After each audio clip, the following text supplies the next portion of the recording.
si kaito fitaka tisafiviza sachiano tunanaitra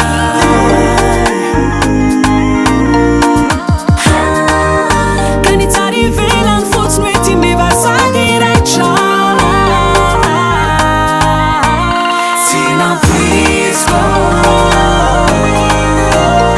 tsy nampoiziko karaha io toetra ratsianao zay vao hitako tsy nampoiziko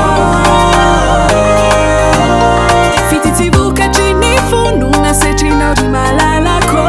tsy nampoiziko tsy nampoiziko karaha io toetra ratsianao zay vao hitako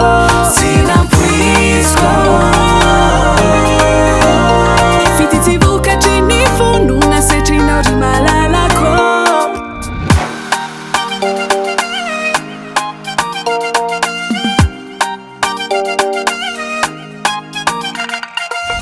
efa voafadodraona de matsiary fijaliana ezakana devitra ihany satria tokantrano fiafina sarotra venila zay tao amponao fony mbola tsisy naratry tena mafia saingy efa nifanekena de tsy maintsy mizaka